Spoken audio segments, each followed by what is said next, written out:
మీ GIET ఇప్పుడు GGUగా మారింది. 2000కు పైగా ప్లేస్మెంట్స్ IPM, KPMG వంటి సంస్థలతో ఇంటిగ్రేటెడ్ కోర్సులు. UPSC కోచింగ్, అడ్మిషన్లు ఓపెన్. జగన్ గారు మళ్ళీ సీఎం అవుతారు. ఖచ్చితంగా అయ్యే అవకాశం ఏమాత్రం లేదు. 2028కి అమరావతి పూర్తవుతుంది. 28 ఎండ్కి సెక్రటేరియట్ పూర్తి స్థాయిలో ప్రారంభమవుతుంది. అసెంబ్లీ ఐకానిక్ బిల్డింగ్ లో ప్రారంభం అవుతుంది. ఇందాక చెప్పినట్టు ఈ నెలాఖరులోపు employees quarters, IAS quarters, senior staff bungalows, judicial మొత్తం అన్నీ కూడా కంప్లీట్ అయిపోయి 28 ఎండింగ్ అయితే రాజధాని పూర్తి స్పష్టతతో ఇది కలల రాజధాని కాదు, కంప్యూటర్లో చూసే గ్రాఫిక్ రాజధాని కాదు, ఒక అద్భుతమైన ఫుల్ ఫ్లెడ్జ్డ్ రాజధానిగా అంటే ఒక సిటీగా మారబోతోంది అనే ఒక రూట్ మ్యాప్కి పూర్తి స్పష్టత 28 ఎండింగ్కి వచ్చేస్తుంది. It will be fully operational క్యాపిటల్గా ఉంటుంది అనటంలో ఎటువంటి సందేహం లేదు. జగన్మోహన్ రెడ్డి గారు అక్కడే తాడేపల్లిలో ఉంటున్నారు, మా ఇల్లు ఆయన ఇల్లు దగ్గర. ఒక్కసారి ఆయనేమో మన అసెంబ్లీకి ఈ మధ్యన రావట్లేదు, ఎప్పుడో 8 నెలల్లో 10 నెలల్లో అయిపోయింది. కనీసం మరి ఈసారి అసెంబ్లీ ఉన్నప్పుడు అసెంబ్లీకి వచ్చినా రాపోయినా ఆ రాజధాని ఏరియా అంతా తిరిగితే ఇటువంటి మాటలు ఇంకా ఆయన మాట్లాడరేమో అని నేను అనుకుంటున్నాను.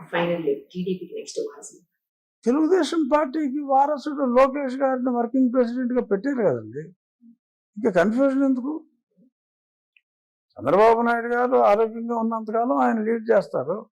తర్వాత లోకేష్ గారిని ఆల్రెడీ వర్కింగ్ ప్రెసిడెంట్గా పెట్టారు కదా, ఇంకా వారసులు ఎవరుంటారు? నారా లోకేష్ అంతే. అది వెరీ క్లియర్, అందులో కన్ఫ్యూజన్ లేదు. నాకు ఇష్టమైన లీడరు అంటే ఎన్టీ రామారావు ఒకప్పుడు, తర్వాత నరేంద్ర మోడీ గారు. ఇక్కడ చెప్పండి, సెంట్రల్ చెప్తున్నారు. ఇలా అన్ని చెప్పారు, అన్ని ఎలా చెప్పేస్తారు. ఆంధ్రాలో ఓకే, మా నాయకుడు ఎలాగో నాకు ఇష్టం ఉంటుంది చంద్రబాబు నాయుడు గారు అంటే, ఇక అందులో డౌట్ ఎందుకు? పవన్ కళ్యాణ్ గారు యాజ్ అన్ ఆర్టిస్ట్ కింద ఉన్నప్పటి నుంచి నాకు ఇష్టం.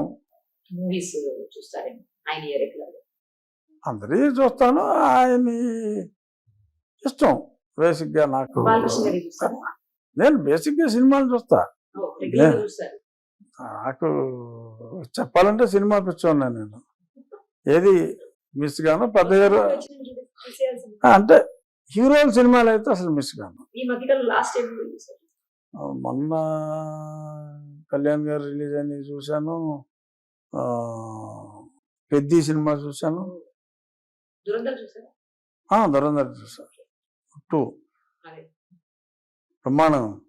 మిస్ గాను సినిమాలు ఆల్మోస్ట్ ఉన్నా లేకపోయినా ఏదో టైంలో చూసేస్తాను.